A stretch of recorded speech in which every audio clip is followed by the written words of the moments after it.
అందరికీ నమస్కారం. అందరికీ కళ్యాణ్ విత్ నానమ్మ ఛానల్‌కి స్వాగతం. ఈరోజైతే నేను ప్రతి ఒక్కరూ సమ్మర్‌లో ట్రై చేయవలసిన పచ్చి పులుసు రెసిపీ ఎలా చేసుకోవాలో చెప్పేస్తాను. రెసిపీలోకి వెళ్ళే ముందు మన ఛానల్‌ని ఎవరైనా ఫస్ట్ టైం చూస్తున్నట్టయితే లైక్ చేయండి, షేర్ చేయండి, సబ్స్క్రైబ్ చేయండి. గంట కొట్టడం మాత్రం మర్చిపోకండి. గంట కొడితే మీకు త్వరగా నోటిఫికేషన్ కూడా వస్తుంది. ఇంగ్రీడియంట్స్ చూసేద్దామా? కావాల్సిన ఇంగ్రీడియంట్స్ ఏంటంటే ఫస్ట్ ఒక పెద్ద వంకాయ లేకపోతే చిన్న వంకాయలు అయితే 2 కట్ చేసి పెట్టుకున్న ఉల్లిపాయ ముక్కలు, పచ్చిమిర్చి ముక్కలు, ఒక పెద్ద నిమ్మకాయ అంత చింతపండు, కొద్దిగా కరివేపాకు అండ్ కొంచెం కొత్తిమీర, అలాగే కొద్దిగా బెల్లం అండ్ మీ టేస్ట్కి సరిపడా కల్లుప్పు అయితే బాగుంటుంది దీనికి, అలాగే చిటికెడు పసుపు అండ్ తిరుమాత కోసం తిరుమాత దినుసులు. అంతే, ఇంతకన్నా ఎక్కువ ఇంగ్రీడియంట్స్ అయితే ఏం లేవు, ఓన్లీ ఇవి మాత్రమే. ఫస్ట్ కొంచెం వాటర్ తీసుకొని, మనం చింతపండు తీసుకున్నాం కదా, అది ముందే నానబెట్టేసి పెట్టేసుకోండి. ఎందుకంటే మనకు పులుసు తీసుకునేటప్పుడు ఈజీగా వస్తుంది పులుసు ముందే నానబెట్టేసుకుంటే. లోపు మనం నెక్స్ట్ ప్రాసెస్లోకి వెళ్ళిపోదాం. నెక్స్ట్ ప్రాసెస్ ఏంటంటే స్టవ్ వెలిగించేసుకొని మనం వంకాయలు తీసుకున్నాం కదా, ఆ వంకాయని డైరెక్ట్గా ఫ్లేమ్ మీద కాల్చేసుకోవాలి. బాగా పైన బ్లాక్ కలర్ వచ్చే వరకు కాల్చుకోవాలి. నార్మల్గా అయితే ఒకప్పుడు బొగ్గుల్లో కాల్చేవాళ్ళు, ఇప్పుడు మనకు అవన్నీ కష్టం కాబట్టి డైరెక్ట్ స్టవ్ ఫ్లేమ్ మీద కాల్చేసుకోవడమే. బాగా బ్లాక్గా అయ్యే వరకు కాల్చాలండి. చూసారా? అంతే, ఆ కలర్ వచ్చే వరకు కాల్చుకోవాలి వంకాయని. కాల్చి దాన్ని పక్కన పెట్టుకోవాలి. తర్వాత మనం ఇందాక చింతపండు నానబెట్టి పెట్టుకున్నాం కదా, దాన్ని బాగా పిసికి పులుసు తీసుకోండి.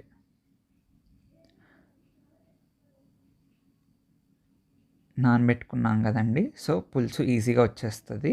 కొద్దిగా ఎక్కువ వాటర్ వేసుకోండి, పులుసు ఎక్కువ వస్తుంది. చింతపండుకున్న గుజ్జంతా వచ్చేసేదాకా పులుసు పిండుకోండి. మీరు ఎంతమంది ఉన్నారో అంతమందికి సరిపడేట్టు తీసుకోండి వాటర్. ఇప్పుడు ఆ పులుసులో మీ టేస్ట్కి సరిపడా కలుపు వేసుకోండి. మెత్తటి ఉప్పు అయితే అంత బాగుండదు, సో కల్లుప్పే ట్రై చేయండి మీరు కూడా. కల్లుప్పు, తర్వాత బెల్లం. బెల్లం కూడా మీ టేస్ట్కి తగ్గట్టు వేసుకోవచ్చు. మీరు ఎక్కువ స్వీట్ తినలేము అనుకుంటే కొంచెం తగ్గించి వేసుకోవచ్చు. బట్ ఇదైతే కొంచెం తీగానే బాగుంటుందండి పచ్చి పులుసు. అండ్ మనం ఇందాక కాల్చి పెట్టుకున్నాం కదా వంకాయ, దానిపైన ఆ బ్లాక్ కలర్లో అయిపోయిన తొక్కంతా తీసేసేయాలి. నీట్గా ఈజీగా వచ్చేస్తుందండి, కాల్చుకున్నాం కాబట్టి ఎక్కువ కష్టపడాల్సిన అవసరం కూడా ఉండదు. చూసారా ఎంత ఈజీగా వచ్చేస్తుందో? అలా మొత్తం తొక్క తీసేసుకోండి వంకాయది. ఆ వంకాయ కాల్చుకోవడం, తర్వాత తిరుమాత వేసుకోవడం, అంతే అండి. ఇంకా స్టవ్ దగ్గర మనకి ఎటువంటి పని ఉండదు.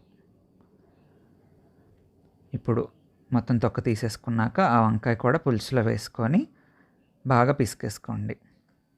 మొత్తం అంతా మిక్స్ అయ్యేటట్టు, బెల్లం కూడా కరిగేటట్టు బాగా నలిపితే మొత్తం మిక్స్ అయిపోతుంది. అట్లా మొత్తం బెల్లం అంతా ముక్కలు ఉండకుండా కలిసిపోవాలి. తర్వాత మనం ఇందాక కట్ చేసి పెట్టుకున్నాం కదా ఉల్లిపాయ ముక్కలు, అవి అంత ఎక్కువ వేసుకుంటే అంత బాగుంటుందండి. అలాగే పచ్చిమిరపకాయ ముక్కలు, ఎందుకంటే మనం అక్కడ కారం యాడ్ చేయలేదు కాబట్టి ఓన్లీ పచ్చిమిరపకాయ ముక్కలు ప్రస్తుతానికి కారం కోసం. తర్వాత కొద్దిగా కొత్తిమీర, అంతే. తర్వాత పోపు పెట్టేసుకోవడమే. పోపులోకి మాత్రం కొంచెం ఎండుమిరపకాయలు ఎక్కువ తీసుకోండి, ఎందుకంటే మనం పచ్చిమిరపకాయలే వేస్తాం, ఎక్కువ కారం కూడా వేయలేదు. సో కొద్దిగా ఘాటు అండ్ కారం కోసం ఎండుమిరపకాయలు ఎక్కువ వేసుకుంటే మంచి బ్యాలెన్స్డ్ టేస్ట్ వస్తుంది. అందుకని కొంచెం ఎండుమిరపకాయలు ఎక్కువ వేసుకోండి. తర్వాత పోపు అంటే కంపల్సరీగా వేసుకోవాల్సిందే కదా, కరివేపాకు. కరివేపాకు కూడా వేసుకున్నాక అవి కొంచెం వేగనిచ్చి ఈ టైంలోనే కొద్దిగా పసుపు కూడా వేసుకుంటే మంచి కలర్ వస్తుంది. అంతే, చిటికెడు పసుపు అయితే సరిపోతుంది. మంచి ఫ్లేవర్ కూడా అండి పసుపు, కలర్ మాత్రమే కాదు.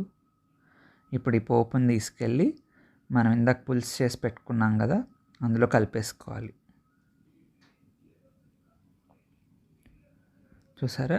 తీసుకొచ్చి ఆ పోపునంతా ఆ పులుసులో కలిపేసుకోండి. వేసుకున్నాక ఆ పోపు వేడంతా కొంచెం చల్లారనివ్వండి. చల్లారినాక ఎండుమిరపకాయలు ఉన్నాయి కదా, అవి కూడా ఒకసారి ఆ పులుసులో నలిపేస్తే మొత్తం ఆ ఘాటు, ఆ కారం అంతా, ఫ్లేవర్ అంతా దిగుతుంది పులుసులోకి. అప్పుడు మనకి కావాల్సినట్టు కరెక్ట్ టేస్ట్ వస్తుందండి. కారం కూడా కరెక్ట్గా సరిపోతుంది.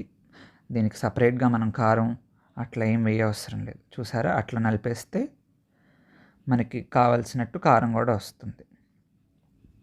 అంతేనండి, అంతకన్నా పెద్ద పనేం లేదు. అన్నీ కట్ చేసి పెట్టుకుంటే చిటికలో అయిపోతుంది. స్టవ్ దగ్గర కూడా పెద్ద పనేం లేదు. చూసారు కదా, వంకాయ కాల్చుకోవడం, పోపు వేయడం, అంతే. స్టవ్ దగ్గర కూడా గంటలు గంటలు తరబడి నుంచొని ఆ వేడిలో, అసలే సమ్మర్ కదా, ఎక్కువసేపు నుంచొని వంట చేసే పని కూడా ఉండదు. అంతే, ఈజీగా అయిపోతుంది. చలువ కూడా చేస్తుంది ఎండాకాలం. ఎందుకంటే మనం అన్నీ చలువ చేసే ఇంగ్రీడియంట్సే వేసుకున్నాం. సో మీరు కూడా ఈ ఎండాకాలం ఒకసారి మీ ఇంట్లో ఇలా పచ్చి పులుసు రెసిపీ ట్రై చేసేయండి. Thank you so much.